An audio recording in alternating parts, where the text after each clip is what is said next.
अस्सलाम वालेकुम दोस्तों, मैं हूँ फ़खर अंजा एडवोकेट। आज के मौजू में हम बात करेंगे अपने निज़ाम इंसाफ़ के मतलब कि इसमें झूठा कौन है। वकील हैं, वकील झूठ बोलते हैं या फ़रीक़ैन झूठ बोलते हैं या निज़ाम इंसाफ़ ही हमारा ऐसा है। आम तासर ये है और बोला भी जाता है, कहा जाता है कि जी वकील सिर्फ झूठ बोलते हैं, जो कि मेरे ख़्याल में बिल्कुल गलत असर है। उसकी आपको मिसाल तफसील से बात करने के बजाय मैं अगर आपको एक मिसाल से समझा दूं तो ज़्यादा बेहतर रहेगा। आप बात को मुख्त से रखने के लिए एक फ़ौजदारी मुकदमा को फ़र्ज़ करें कि कोई एक वक़ुआ किसी जगह हुआ, कोई बंदा कत्ल हो गया या कोई दूसरा वक़ुआ, चले हम एक FIR 302 की उस पर बात कर लेते हैं। कोई एक वक़ुआ होता है, उसकी FIR दर्ज होती है। वक़ुआ कोई एक बंदा करता है या दो करते हैं। सबसे पहले तो वो जो FIR दर्ज होती है उसमें 10, 12, 15 बंदे हम नामज़द कर देते हैं और चूँकि वक़ुआ अमूमी तौर पर गवाह नहीं शामिल होते तो जो फैमिली में से हम 2 गवाह भी रख देते हैं कि इन्होंने वो वक़ुआ देखा है। ये होता है हमारी FIR का मतन, ठीक है, कि ये हो रहा था, जा रहे थे, हम 2 गवाह मौजूद थे, तो ये 15 बंदों ने या 10 बंदों ने ये वक़ुआ कर दिया। उसके बाद दूसरा फ़र्ज़ कर लें मुकदमा, एक फैमिली मुकदमा, जिसमें जैसे मैंने पिछली वीडियो में भी बताया था कि जब बीवी केस करती है तो वो शोहर की आमदन बताती है, ऐसे कि जैसे वो पाकिस्तान में रहने वाले शोहर की आमदन 5-5, 10 लाख बता देती है और वो लाखों में खर्चा मांगती है। जबकि जब वो आता है शोहर अदालत में तो वो कहता है मेरे पल्ले तो रहाई का कुछ नहीं, मैं तो चंद हज़ार कमाता हूँ। यानी दोनों फ़रीक़ैन उस वक्त भी फैमिली मुकदमा में, इवन छोटा मुकदमा होता है उसमें भी झूठ बोल रहे होते हैं। फ़ौजदारी मुकदमा जो 302 की मैं बात कर रहा हूँ उसमें वक़ुआ सच्चा होता है, मगर जो वाक़यात बयान किए जाते हैं, जो बात बयान की जाती है, जो गवाह बयान किए जाते हैं, जो मुल्ज़मान लिखे जाते हैं, वो गलत और झूठे होते हैं। उनमें 1, 2 या 3 मुल्ज़म असल मुल्ज़म होते हैं। बहरहाल अब वो उसके बाद केस ट्रायल में हमारे पास चला जाता है और फिर हम वकील होते हैं। यहाँ से हमारा काम शुरू होता है। तो हमने जो फ़रीक़ैन को जो शहादत उनकी हम कराते हैं गवाहन की, तो जो मुद्दई का गवाह है उसका जो वकील है वो उनको वो शहादत पढ़ाएगा जो उन्होंने पहले ही अपनी FIR में या पुलिस के सामने 161 के बयान गवाहन के होते हैं उसमें दिया, वो उनको बस पढ़ाएगा कि ये तुमने उधर बयान दिया हुआ है, ये बयान ही तुमने इधर देना है। कोई अगर कानूनी कवर हो तो वो कर देता है, वरना अमूमी तौर पर ऐसा होता नहीं है, ठीक है। जो बयान उन्होंने पहले ही दे दिए हैं पुलिस के सामने, वो बयान उनको बताता है कि तुमने ये दिए हैं, इनको इसी तरह तुमने बयान करना है। वो समझ ले उनको पढ़ाता है, उनको उठाता है वगैरह वगैरह, और फिर उनको बताता है वो मुतवक्को सवालात जो उनसे मुखालिफ वकील पूछेगा, और उनको बताता है वो तरीके कि आपने उनसे बचना कैसे है, ठीक है, इधर ध्यान किस तरफ रखना है वगैरह वगैरह, ठीक है। वो बात लंबी है, उसको इधर ही ख़त्म करते हैं। अब जो उन गवाहान पर जिरा करता है, गवाहान मैंने पहले बताया कि वो वक़ुआ के वक्त मौजूद नहीं थे, ठीक है। पहले तो वो 10 या 15 में से कोई 2 या 3 वो मुल्ज़मान पकड़े जाते हैं। जो इधर रूटीन बनी हुई है ना हमारे पाकिस्तान में, बिलखसूस पंजाब में, वो यही होती है कि जो 10-15 मुल्ज़मान हैं उनमें से सबसे पहले वो 3-4 मुल्ज़म पेश होते हैं जिनका वक़ुए से तल्लुक़ ही नहीं होता। वो वक़ुआ अगर गुजरात में हुआ है तो वो मुल्ज़मान सरगोदा में बैठे होते हैं, या ये साबित हो जाता है कि जो 2 गवाह बने हैं वो किसी और जगह उस वक्त थे, ठीक है। बहरहाल वो जब वो मुखालिफ वकील उन झूठे गवाह, मुकदमा सच्चा है, गवाह झूठे, उन पर जिरा शुरू करता है तो उन झूठों को ही झूठा साबित करने की कोशिश करता है, और वो ये साबित करने की कोशिश करता है कि इनफैक्ट तुम उस वक्त वहाँ मौजूद नहीं थे, तुम किसी और जगह थे, ठीक है। ये उसकी बहस होती है। वो उनसे सवालात करता है जिससे वो बस उनको उस जगह ले जाए जहाँ ये पता चले कि वो मौका पर मौजूद ना थे। उसके बाद इन फौजदारी मुकदमात में पुलिस के गवाह भी आते हैं। अब अंदाज़ा कीजिए, सब गवाहों पर मैं बात नहीं करूँगा, एक बरामदगी का गवाह भी होता है, ठीक है। वो बरामदगी का गवाह कह लें, साथ तफ्तीशी पर बात कर रहे हैं क्योंकि उसने थारो इन्वेस्टिगेशन की होती है। अब अंदाज़ा लगा लें कि कभी कभी, बल्कि बहुत ज़्यादा 302 के मुकदमात में ऐसा होता है कि असल मुल्ज़मान भाग जाते हैं बैरून मुल्क, या रुपूश हो जाते हैं। 5-5 साल बाद वो पकड़े जाते हैं या पेश होते हैं। तो होता ये है कि 5 साल बाद उन पर क्लैशनकोफ की बरामदगी डाली जाती है और वो जो बरामदगी की रुदाद है वो बड़ी दिलचस्प होती है कि हम शामिल तफ्तीश था ये मुल्ज़म, तो इसने बताया कि वो जिस असला से मैंने वकूवा किया है वो फ़लाँ डेरा पर वो जो फ़लाँ कमरा है उसमें जो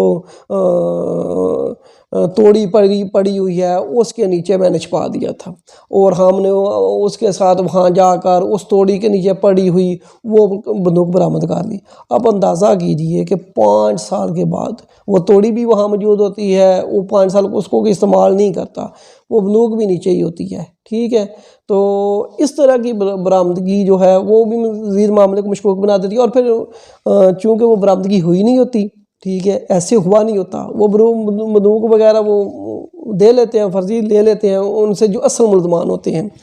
तो अब मामला क्या है, वकूवा करने वाला मुल्ज़म ठीक हो गया।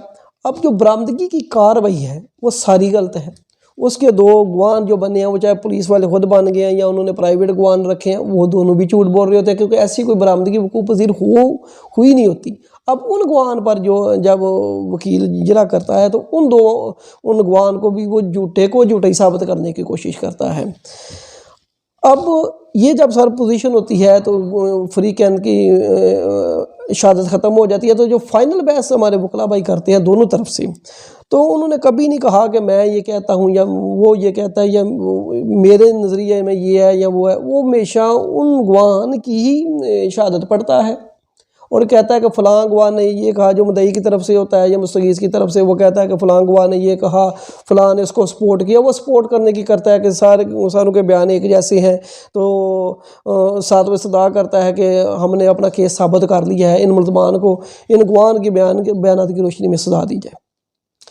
अब जो दूसरा वकील होता है वो उनकी प्लीडिंग, उनकी शहादत में से जो है उनके तजादात निकालता है और बताता है कि फ़लाँ गवाह ने फ़लाँ कहा है, जबकि फ़लाँ गवाह ने फ़लाँ बात कह दी है, फ़लाँ पुलिस वाले ने फ़लाँ बात कह दी है। ठीक है, इसलिए ये केस साबित करने में नाकाम हो गए हैं, ये मुल्ज़मान को बरी किया जाए। ठीक है, अब ये होता है कि जब फाइनल बहस में हमारे वकला भाई करते तो ये नहीं कहते कि मैं ये कहता हूँ, वो बात भी उन गवाहान के मतलब ही करते हैं जो उन्होंने बयानात पुलिस के सामने और फिर अदालत के सामने दिए होते हैं, उन पर वो सारी जिरा भी तैयार करते हैं। अब आप खुद फैसला कर लें कि जुम्मेदार कौन है या झूठा कौन है। मैं ये नहीं कहता कि वकील बिल्कुल बरीउल जुम्मा है, उनका इस हद तक कसूर ज़रूर होता है कि कोई ना कोई गलत फरीक होता है, उनको पता होता है, वो उसको होते हुए वो वकालत करते इस हद तक। अब ये जो मैंने आपको फ़र्ज किया है कि वकूवा, उसमें आप सोचें वो गलत कौन सा फरीक है। अब आप सोचें, मुझे बताएं, कोई फरीक भी गलत नहीं है, दोनों ही सच्चे हैं। पहला फरीक जिसके साथ वकूवा हुआ है वो भी सच्चा, वकूवा तो हुआ है। ठीक है, अब जो दूसरी तरफ जो नामजद मुल्ज़मान हुए हैं, वो जो आधे गलत मुल्ज़मान जो नामजद हो गए हैं, ठीक है, अब वो भी अपनी हद तक सच्चे हैं। ठीक है, ये फ़िल्टर करके वकीलों का काम होता है जो एक सच को अदालत के सामने लाना कि इतना मामला हुआ है। बहरहाल मैं कह रहा हूँ कि वो थोड़ा सा है, जितना है वो है। ठीक है, लेकिन ये कहना कि वकील झूठ बोलते हैं या झूठ सिखाते हैं वगैरह वगैरह, ये सारी बेईमानी और अदम आगाही की बातें हैं प्रोसीजर से। ठीक है, अब कसूर मैं कह रहा हूँ एक हद तक है, वकील का भी नहीं है, निज़ाम इंसाफ का है।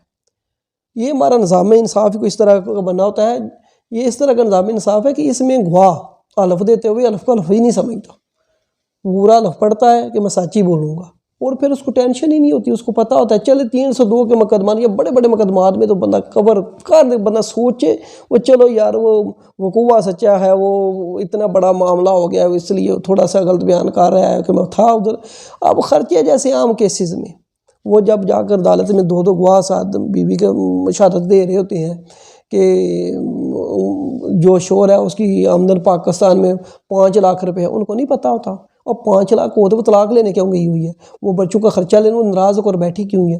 अब जब उसी खर्चे के केस में मर्द कहता है कि मेरे पास है ही कुछ नहीं, ठीक है, मैं तो 5-10 हज़ार रुपये कमाता हूँ, 2 हज़ार दे सकता हूँ, वो भी बिल्कुल झूठ बोल रहे थे और उसके गवाह भी उसको सपोर्ट कर रहे थे, वो भी अल्लाह पर सपोर्ट कर रहे होते हैं। अब मुझे मेरे दोस्तों बताएं कि ये कंडक्ट इस निज़ाम इंसाफ का है कि जिसमें गवाह अलफ को अलफ समझ ही नहीं रहा, ठीक है, वो हमारी तलीम का है, हमारी सोच का है, हमारे समझ का है।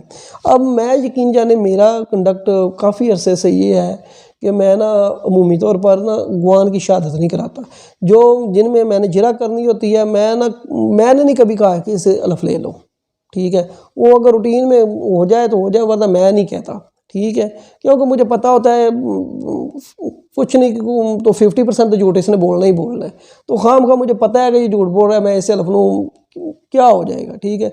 बाकी मैं अपनी अतलफ़सा कोशिश करता हूँ कि मैं जो है ना बयान दे दूँ कि मैं इतना इसमें शर्त वगैरह नहीं कराना चाहता। मैंने 8-10 मुकदमात में ऐसे किया है, ठीक है, उसमें मतलब कि जितनी एहतियात किसी से हो सकती है वो कर ली जाए, ठीक है। बहरहाल मैं बता रहा था कि ये असल कसूर निज़ाम इंसाफ का है और ये जो तरीक़ाकार बना हुआ है अदालतों का उसका है, उस पर तफसीली बात करेंगे अगली वीडियो में इंशाअल्लाह ताला। बात लंबी हो रही है, इजाज़त दीजिए, अल्लाह हाफ़िज़।